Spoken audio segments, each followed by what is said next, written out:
Beliau itu punya kebijakan, namanya kebijakan nikah beronta. Hmm. Nikah beronta itu mengawinkan wanita-wanita Bima itu secara massal Ya. agar terhindar dari Jugun Ianfu. Jadi rakyat itu bebas loh, zaman itu Hmm. bersurat kepada rajanya. Rakyat itu merasa disayang, Iya, betul betul sudah betul. kayak bapak, antara bapak dan anak itu. Betul Jadi betul. seperti surat-surat inilah yang menjadi bukti otentik gitu. Hmm. Hmm. Surat-surat inilah yang bukti otentiknya kalau memang dia punya prestasi ini. Jadi ini buktinya bahwa dia memang sangat dicintai dan mencintai rakyatnya. Iya.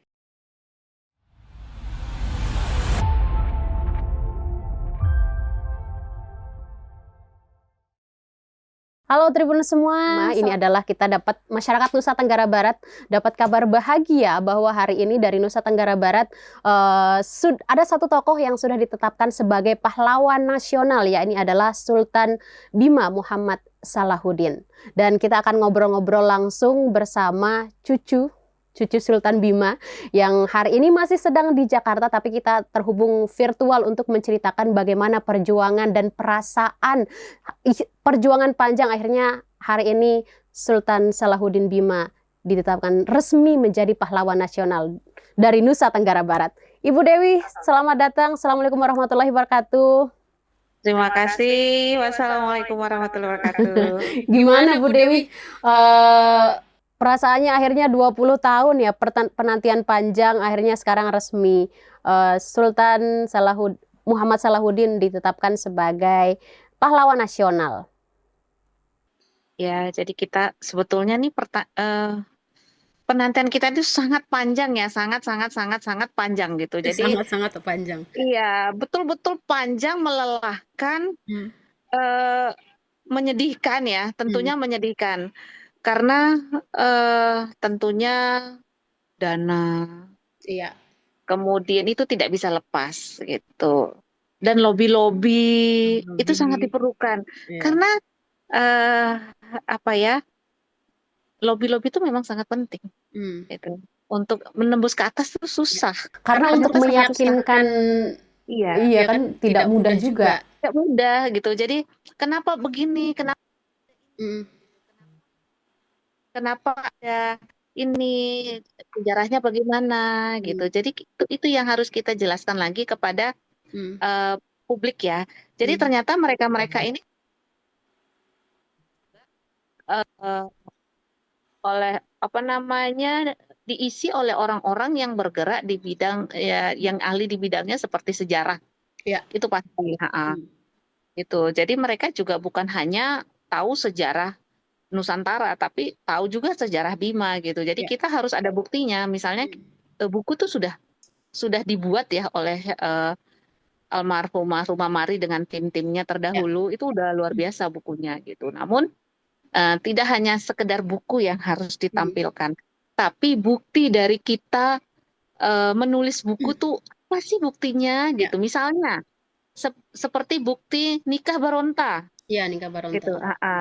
Itu buktinya apa? Jadi waktu itu tahun 2021 Hmm. itu kami kedatangan eh, jenderal ya. Jadi Oke. jenderal dari Kemhan, Hmm. Kementerian Pertahanan. Kanan. Waktu itu Pak Prabowo itu jadi Menteri Ya, Pertahanan masih. dan Ya. Keamanan.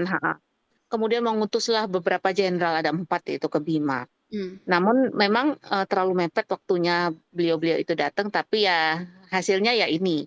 Ya. Gitu. Nah, beliau bertanya kepada saya, Mbak Dewi, berikan saya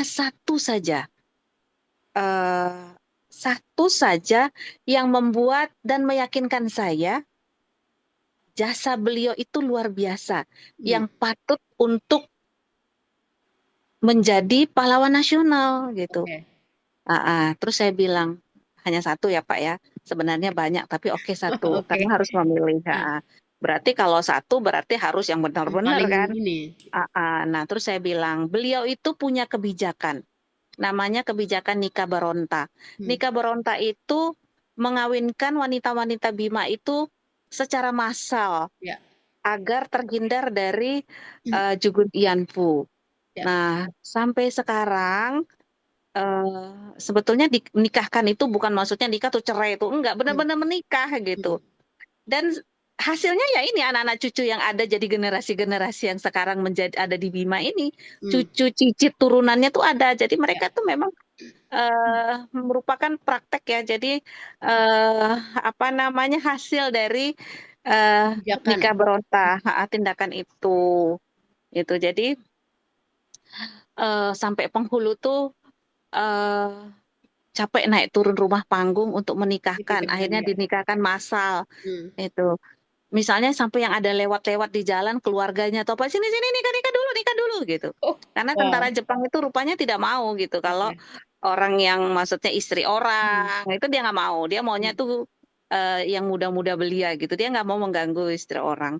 Nah, jadi akhirnya satupun wanita Bima tuh tidak ada yang menjadi Jugun Ianfu. Nah, inilah yang membuat Pak Jenderal sekarang tuh Pak Jenderal Tandio itu sekarang jadi wakil panglima ya. Jadi dia, waduh itu luar biasa sekali mempertahankan, menjaga harkat martabat perempuan.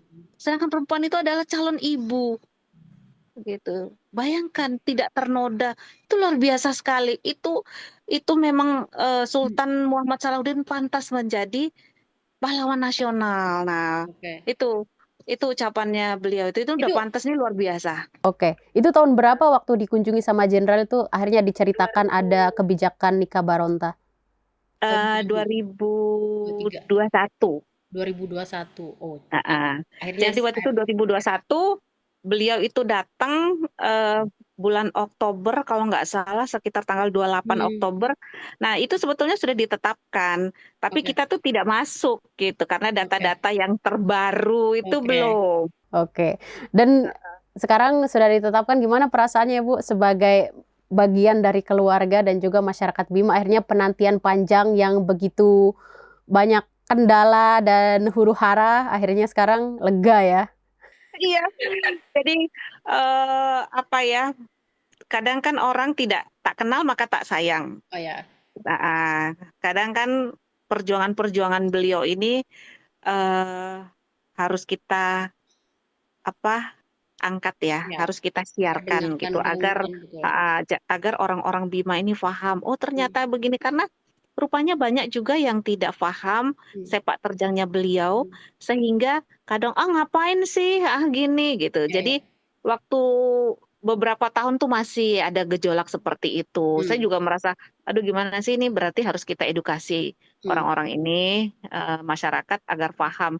Ternyata Sultan itu luar biasa. Nah, bagus juga begitu. Jadi kita bisa melihat. Jadi kita benar-benar membuka data yang real ya. Memang bukan berarti yang lainnya yang kemarin tidak real, tapi ini yang betul-betul membuat kita pantas, membuat dia tuh pantas. Saya buka naskah-naskah dokumen ya, dokumen-dokumen masa beliau itu sampai saya mau nangis, Mbak. Ternyata beliau ini luar biasa sekali, sangat mencintai rakyatnya. Oke. Gitu. Nah, kemudian beliau itu senang sekali jika ada rakyatnya, pemuda-pemudanya yang berprestasi, yang pinter. Jadi dulu itu dia ke sekolah-sekolah di kampung. Kalau misalnya kayak pembagian raport, kenaikan kelas, gitu dia datang. Dia memberikan support, memberikan hadiah. Raja bahkan turun gitu, turun ke masyarakatnya. Nah, terus dalam dokumen-dokumennya itu juga ada surat menyurat, Mbak. Jadi rakyat itu bebas loh, zaman itu bersurat kepada rajanya. Mau kurang beras, kurang bayar uang sekolah. Jadi justru bukan kurang bayar uang sekolah ya, malah sekolahnya itu dibayarin oleh Sultan. Bayangkan, Mbak. Dan mereka itu berkeluh kesah kepada Sultan seperti berkeluh kesah kepada ayahnya. Gitu. Jadi bunyi suratnya, Ayahanda, Ananda dalam keadaan baik-baik saja. Ananda di sini kekurangan pakaian lah, kekurangan sarung lah, sampai Ananda ini harus pinjam sarung dari teman. Sampai gitu. Jadi keluh kesah seperti keluh kesah seorang anak kepada orang tuanya. Jadi kedekatannya itu benar-benar terasa harmoni antara raja dan rakyatnya tuh. dan hal itu cepat direspon, dibalas. Oke. Ada seperti sekarang disposisi ya, dibalas sama Sultan. Ini tolong segera dikirimkan uang buat anak ini si ini di sini karena dia ini harus sekian. Terus ada peraturan bukan peraturan ya, ada apa namanya bukan maklumat, ada surat Sultan juga agar apabila si A atau si pelajar ini naik kelas, misalnya tingkatannya itu lebih tinggi, uangnya pun harus diberikan lebih tinggi gitu. Nggak kepikiran kan sekarang seperti itu. Jadi jika dia itu tingkatannya lebih tinggi, maka harus diberikan uang yang jumlahnya lebih tinggi juga karena tentunya biayanya lebih besar gitu. Jadi dari urusan makan, urusan pakaian, sandang, pangan, papan itu diperhatikan oleh Sultan tuh, bayangin. Ini kan cerita-cerita yang tentu saja menarik Bu Dewi ya, yang perlu didengar oleh masyarakat masyarakat luas lah, bagaimana cintanya raja zaman dulu terhadap masyarakat, bahkan sampai turun komunikasi yang begitu dekat. Sweet sekali seorang raja membalas surat. Betul, itulah makanya saya bilang ini Sultan nih sempet-sempetnya gitu loh. Saya itu banyak ya Mbak, jadi saya tuh sibuk membaca surat-surat keluh kesahnya mahasiswa-mahasiswa. Dan itu banyak sekali Bu ya? Para pelajar itu banyak, bukan hanya mahasiswa saja, tapi misalnya rakyatnya kepada Paduka Sri Sultan yang wah segala macam pokoknya bla bla bla. Saya kekurangan beras, gitu, dikasih padi, gitu, berapa ikat, berapa ada istilahnya ya, jadi diberikan, jadi segera. Responnya tuh cepat, itu yang luar biasa, karena kan di disposisinya tuh ada tanggalnya, ini suratnya tanggal sekian, ini tanggal sekian gitu. Jadi saya pikir pantas dia dicintai rakyatnya gitu, karena sangat sangat cinta dia sama rakyatnya. Itu luar biasa. Dan kalau misalnya suratnya juga udah begitu banyak, artinya kan masyarakat juga meyakini dan ada rasa nyaman dan percaya gitu terhadap raja. Saya ingin bersurat karena diperhatikan gitu, rakyatnya merasa disayang, ngerasa. Iya, rakyat itu merasa disayang. Sudah kayak antara bapak dan anak itu. Jadi mungkin sebegitunya saya bilang, loh ini kok kayak memang dia merasa anak-anak yang disekolahkan itu pemuda-pemuda Bima itu anaknya gitu. Dan dia adalah ayah dari anak-anak itu. Gitu, makanya saya pikir tidak ada yang seperti ini. Pasti ada jarak ya, tapi ini dia tidak membuat jarak antara anak-anak itu. Gitu. Terus segera melaporkan hasil dari sekolahnya atau kuliahnya itu, dari sekolahnya segera melaporkan hasilnya. Gitu. Apabila sudah lulus segera pulang untuk kembali untuk membangun Bima. Ini keren banget kan? Keren. Dan ini menarik sih Sultan Bima. Dan dari semua yang Ibu ceritakan, surat-suratnya masih disimpan nggak Bu? Museum saya. Iya. Oh, masih di museum? Iya, di museum saya. Oke. Itu bisa dilihat oleh masyarakat umum nggak? Bisa, makanya kayaknya itu gimana sweetnya surat-surat rakyat ke raja ya? Iya, seperti surat-surat inilah yang menjadi bukti otentik gitu.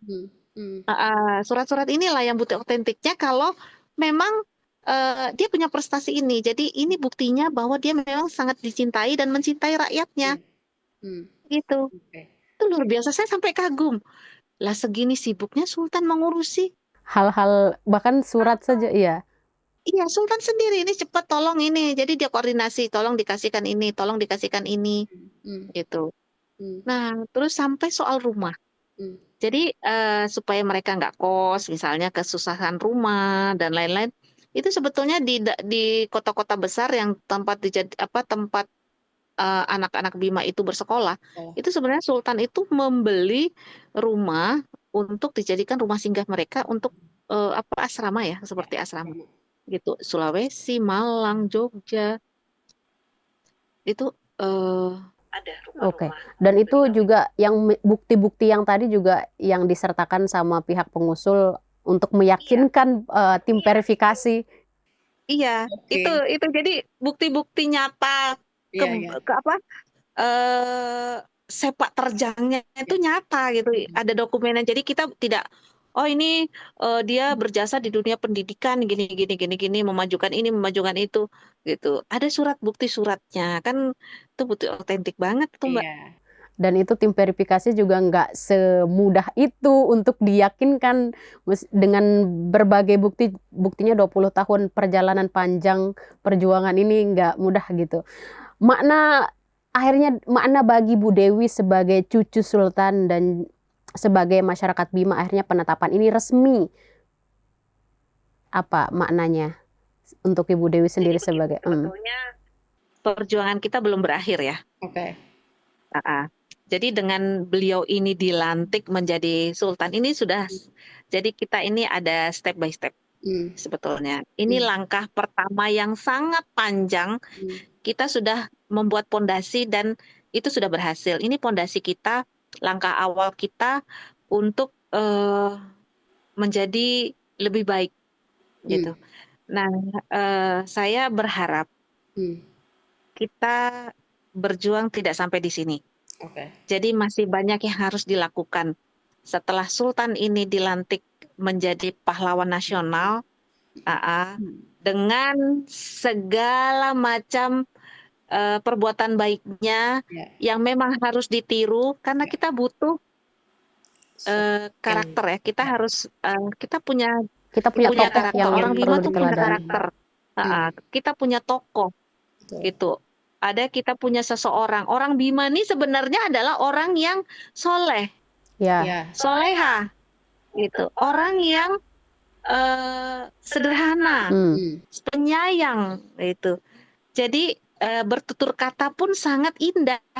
Aduh Mbak, coba kalau lihat suratnya itu luar biasa sekali, sangat halus, lembut, baik itu surat yang dikirim kepada siswa-siswa itu lembut sekali gitu. Jadi seperti kayak anaknya loh.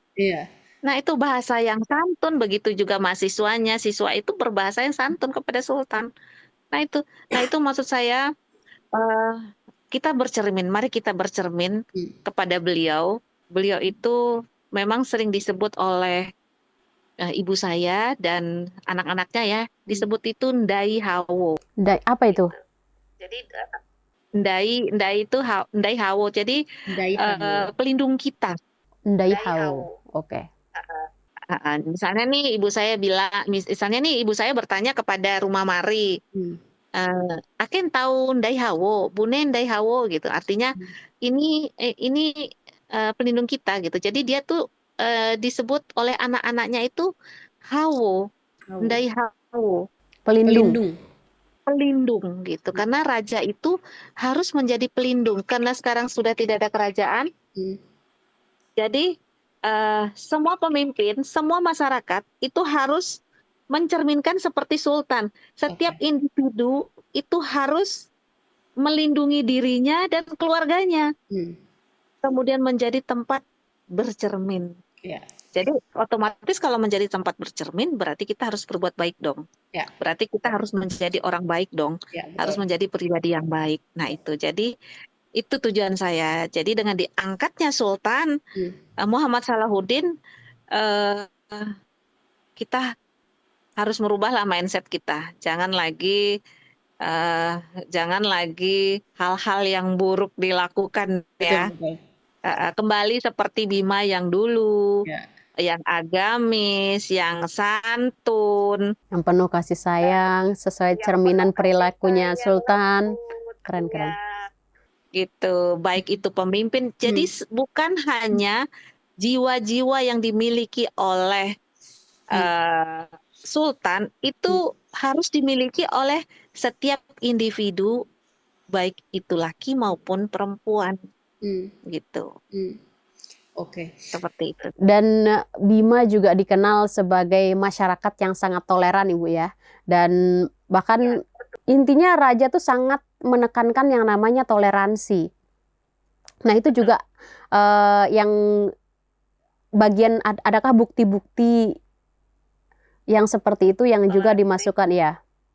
Banyak, itu juga saya masukkan itu buktinya. Jadi beliau itu menyerahkan tanahnya untuk dijadikan gereja di Raba. Nah, kemudian jadi beliau tuh membebaskan. Jadi maksudnya silahkan mau beribadah, asal jangan saling mengganggu. Nah, salah satu contohnya lagi seperti di Donggo ya. Jadi di Donggo itu luar biasa sekali ya. Toleransi beragamanya itu mungkin tidak ada di daerah lain. Ada yang beragama Islam, bapaknya Islam, ibunya Kristen, anaknya Katolik, beragam. Dan mereka bisa hidup bersama loh. Satu rumah loh, Mbak. Dan nggak ada kerecokan-kerecokan yang bikin saling hantam. Nggak ada itu kan jadi luar biasa ya. Jadi di kebebasan beragama itu dijaga. Padahal beliau itu dijuluki Rumata Makakiti Agama, artinya sultan yang menegakkan agama. Dan itu cerminan kehidupan yang sangat harmonis dengan berbagai keragaman juga sudah turun-temurun dicerminkan oleh Sultan Bima. Iya, beliau itu juga selain cerdas ya, maksud apa namanya memajukan pendidikan, beliau itu jago dalam diplomasi, itu yang luar biasa. Makanya beliau ini pahlawan bergerak di bidang pendidikan dan diplomasi, itu sangat betul. Diplomasi beliau itu luar biasa. Salah satu contoh ya Mbak ya, misalnya kemarin kan ada saya tulis juga di media sosial. Jadi waktu tentara Jepang datang ke Bima, itu satu divisi itu ribuan gitu. Nah, tentara Jepang ini selain meminta itu ya, selain meminta Jugut Ianfu tapi gagal, mereka juga meminta kepada Sultan untuk barang-barangnya Sultan ini yang ada di istana, keris, bokor, kemudian kobokannya, piringnya yang semua mahkota dan lain-lain yang terbuat dari emas, kan semua dari emas itu. Itu diminta dikumpulkan, kemudian mau dilebur untuk dijadikan gigi palsu. Tentara Jepang, bayangin itu bukan ratusan ribuan tentara Jepang yang datang mau bikin gigi palsu, gitu. Kalau dia sakit gigi kan mungkin dicabut ya, jadi harus pakai gigi palsu, gitu dari emas. Nah, terus Sultan sama Permaisuri bilang, jangan, berapa emas yang kalian butuhkan akan kami siapkan. Diplomasinya gitu ya, lobby-lobiannya juga. Lobby-lobbynya gitu, jadi jangan ganggu ini gitu. Berapa yang kamu mau?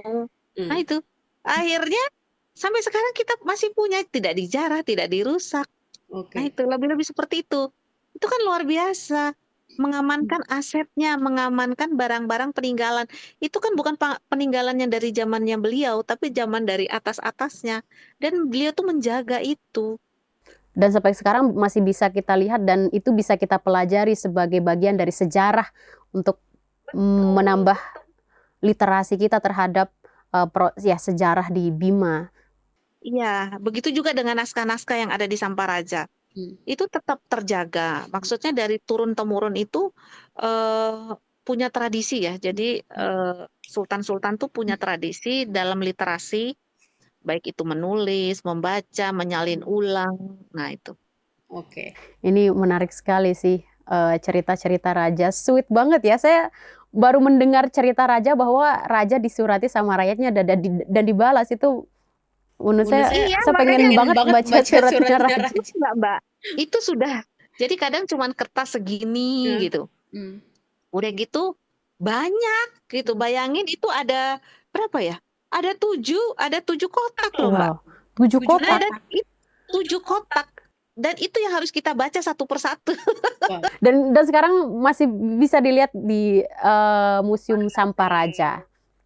Jadi teman-teman yang berwisata ke Bima tuh kunjungi Museum Samparaja, bisa baca surat-surat raja, sweetnya raja, dan tentunya kita belajar sejarah dari sana dan kita meniru, meneladani karakter yang dimiliki oleh Raja Sultan Muhammad Salahuddin tadi, diplomasinya, bagaimana tutur bahasa dan kasih sayangnya, perilaku terhadap rakyatnya yang luar biasa.